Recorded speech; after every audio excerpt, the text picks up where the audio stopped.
Naadiga kubadda cagta ee Horseed ayaa ku guuleysatay tartanka Somali Premier League kulan xiiso badan oo play-off ah oo ay la ciyaari lahaayeen kooxda MCC.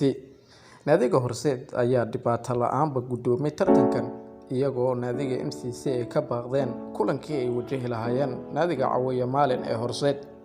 Horseed ayaa sugaysay muddo 41 sano ah tartankan xiisaha badan ee Somali Premier League inkastoo ay sanadaha si badan sugayeen haddana naadigani waxay yihiin kuwa in badan ku guuleysay tartankan 8 jeer ayay ku guuleyseen iyagoo wata magaca Horseed halka iyagoo wata magaca xoogga loo aqoon jiray ay ku guuleyseen hal jeer. Naadiga kubadda cagta ee Horseed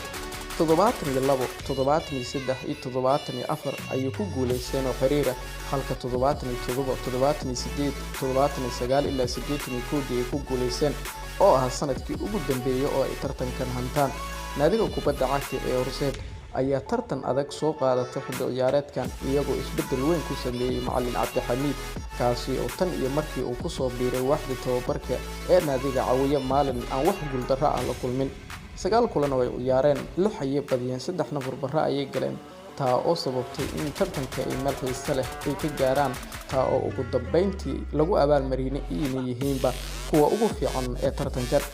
Naadiga kubadda cagta ee MCC ayaa la madarsaneed iyadoo kooxahani labada ah ay ahaayeen kuwa dhibcaha ugu sarreeya ka helay 8 ayay heleen wax walba ay isaga mid ahaayeen marka laga reebo dhanka goolasha oo aan horyaalka Soomaaliya lagu qaadin.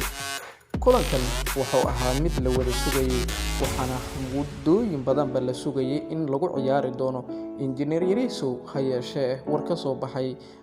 xidigaha maamulka naadiga kubadda cagta MCC ay ku sheegeenba in warqad ka soo baxday xiriirka kubadda cagta Soomaaliya inay soo gaarin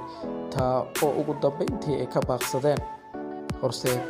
ayaana ka baxday abeertii koobab la'aanta iyagoo 40 sano kadib ku guuleysay tartanka xiisaha badan ee Somali Premier League.